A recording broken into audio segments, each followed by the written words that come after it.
Queridos hermanos, un saludo desde el encierro.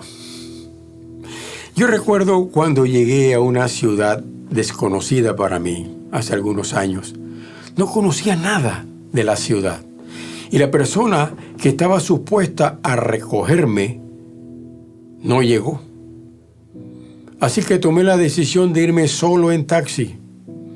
Yo tenía una dirección que se la di al conductor y él arrancó. Yo no tenía ninguna certeza de que el camino por donde me llevaban era el camino correcto. Había depositado toda mi confianza en la honestidad de ese conductor. Felizmente me llevó al lugar sano y salvo. Hermanos, no es suficiente saber dónde queremos ir, sino también saber cómo llegar. Muchos saben que quieren llegar a la vida eterna, pero muchas veces pierden el camino. El salmista exclamó una vez: muéstrame, Jehová, tu camino. Quisiera hablarles sobre eso, sobre el desvío del camino. Escogemos Lucas 24, 13 al 21 para que usted lo lea. Cuando leemos esta porción nos damos cuenta que el pueblo cristiano vivía un momento de gran confusión. Una mezcla de sentimientos. Para alguno era asombro porque no esperaban que las cosas se hubieran dado como se dieron. Algunos tenían odio, otros sentían temor, pero prevalecía la confusión y más confusión. Desde el domingo en la tarde, la ciudad de Jerusalén estaba convulsionada. Nunca antes había habido una crucifixión como la que presenciaron. El velo del templo se rajó, se rasgó, las rocas se partieron y todo se llenó de oscuridad. Hasta se abrieron algunos sepulcros y fueron cuerpos que se levantaron. Fue algo increíble. La porción leída nos ubica en un camino. El camino hacia un lugar llamado Emaús. Un lugar que estaba como a unos 10 kilómetros de distancia de Jerusalén. Emaús significa aguas tibias. Un camino de tibieza. A Dios no le agradan los caminos tibios. Dios vomitará a los que andan en caminos de tibieza. La Biblia nos menciona otros tipos de caminos. Elías caminó por el camino del desierto, motivado por el miedo, motivado por la frustración frente a la amenaza de una mujer, Jezabel. El profeta que amonestó a Jeroboam equivocó su camino. El versículo 13 de la porción que hemos mencionado empieza diciendo: dos de ellos. ¿Quiénes eran ellos? Esos ellos eran dos de los discípulos, pero estos eran de los que pronto se dan por vencido. Y continúan diciendo ese versículo: el mismo día era el mismo domingo. Todas las confusiones y las emociones de tristeza estaban entremezclados. Pero Dios no nos llamó a sentir, nos llamó a creer. En los versículos 14 y 15 nos dicen que estos dos discípulos iban hablando y discutiendo entre ellos. Pero como ambos estaban confusos, lo que hacían era confundirse más entre ellos mismos. Hermano, hermana, no camine con aquellos que le van a causar más confusión. Si usted siente que está en el camino de Emaús, sálgase porque va a terminar confundido. En una iglesia había un hermano que era un saco de dudas. Este hermano tenía una unción de brillo. Cada vez que se juntaba con otros hermanos, los dejaba más enredados que un brillo. Hermano, hermana, aléjese de ese tipo de hermanos. Y no es que la duda sea mala. La mala administración de la duda es lo malo. La duda me lleva a investigar, a escudriñar la palabra. Debo aprender a administrarla.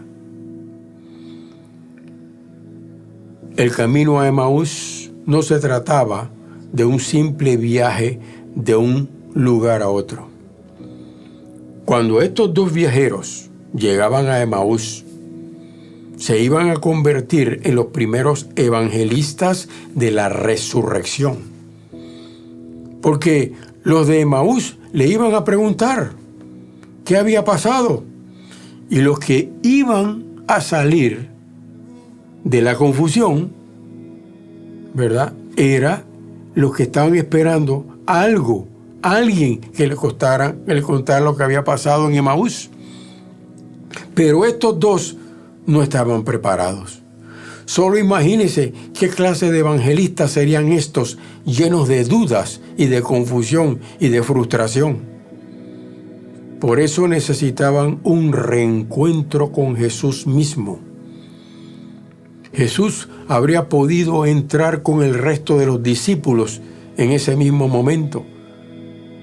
Se hubiera podido quedar con aquellos que se habían quedado en Jerusalén. O hubiera podido enviar un ángel para que lo instruyera a estos dos. Pero era importante que Jesús trabajara en sus corazones. Y dice el versículo 16 que cuando el Señor se juntó con ellos y caminaba con ellos, ellos no pudieron reconocerlo, porque sus ojos estaban velados. No le podían reconocer. Y es muy triste tener a Jesús enfrente y no discernirlo. Hermano, hermana, eso pasa mucho. Pasa mucho en los cultos. Hay gente que viene a los cultos porque ellos saben que es bueno, pero están viviendo una religión. Y esa religión los tiene atados y confusos. No pueden discernir a Cristo. Van en el camino a Emaús. No pueden gozar de la presencia del Espíritu Santo. No pueden vivir el culto en la presencia de Dios. Y ahora estamos en el camino de Emaús. Dos de ellos y alguien más. Y ahora se inicia un intercambio. A partir del versículo 17, Cleofas, con un tono de recriminación, le reclama al forastero: ¿por qué no se ha dado cuenta de nada de lo sucedido? Notemos que Cleofas no describe a Jesús como el Mesías, y menos como Dios. ¿Quién era Cleofas? ¿Quién era este Cleofas? Su nombre verdadero era Cleópatres. Es un nombre no judío. Era uno de los más allegados de los 12. Posiblemente era marido de una de las Marías. María, madre de Jacobo el menor. Tantas veces el Señor les había dicho quién era él. Sin embargo, Cleofas no lo podía describir como el Mesías. No lo veía como lo que él era. ¿Cómo era posible que un hombre que había estado tanto tiempo y tan cerca de Jesús no había podido percibir su deidad? Es algo triste. Nicodemo, quien nunca estuvo con él, percibió algo de Jesús. Y este hombre no pudo. Y continuó diciendo, versículos 20 y 21, tú no sabes cómo le entregaron y cómo le crucificaron. Y nosotros esperábamos que él era el que había de redimir a Israel. Y hace el tercer día y nada. Como diciendo, lo que ocurrió era una cortina de humo. Pobrecito, cómo le entregaron. Pobrecito, ¿cómo lo crucificaron? Nosotros esperábamos, pero ya con todo esto nuestra esperanza se disipó. No hay nada. Pero Cleofas no se quedó allí. Cleofas, en una dimensión de duda, ahora entra en otra dimensión mucho más peligrosa. Cuando leemos el versículo 22 nos encontramos expresiones como las siguientes. Nos asombraron unas mujeres de entre nosotros. Como no hallaron su cuerpo, vinieron diciendo que habían visto visiones de ángeles, pero a él no le vieron. Por el tono de estas expresiones, ellos estaban implicando que todo era mentira. Y debemos tener cuidado de no entrar en el camino de Emaús. Entrar en el camino de la tibieza es entrar en una dimensión peligrosa. Pero Dios no nos deja en ese camino. A continuación, estos hermanos entran en un proceso espiritual. Primeramente, el Señor los limpia con su palabra. Una palabra que no era tan suave, pero era necesaria para limpiar. Oh insensatos y tardos de corazón. ¿No era necesario que el Cristo padeciera estas cosas y que entrara en su gloria? Y comenzando desde Moisés y siguiendo por todos los profetas, les declaraba en todas las Escrituras lo que de él decían. Luego el Señor los pasó por una segunda fase. Ellos tuvieron que demostrar que esa palabra había llegado a su corazón. Y el Señor lo supo cuando hizo como que iba más lejos y ellos lo obligaron a quedarse. Buena señal. Por último, la tercera fase del proceso, la Santa Cena, versículos 30 y 31. Y aquí hubo una infusión. El Señor usó este simbolismo para abrir sus ojos espirituales. Entonces ellos le reconocieron. Oh Señor, danos un bocado de ese pan. La intervención de Dios en sus vidas produjo un cambio radical. Y levantándose en la misma hora, volvieron a Jerusalén. Por el mismo camino donde iba, se regresaron. Ellos recuperaron el camino de esperanza que habían perdido. No es posible que aquel que está en el camino de esperanza deje de hablar de aquel que le dio la esperanza. Nosotros tenemos un camino de esperanza. Vívalo. Hermano, hermana, hemos de permitir que el desánimo entre a nuestro corazón por ignorancia. Hemos de permitir que la desesperanza fuerce y tuerza nuestro caminar. ¿Usted cree que es justo dejar paso a la duda para que nos desvíe del camino que Dios ha diseñado para nosotros?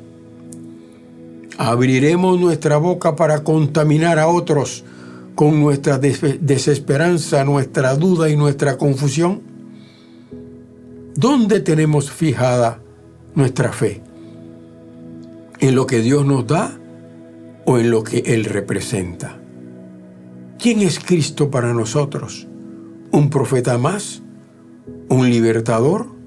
¿Alguien que solo vino a resolver nuestros problemas en este mundo?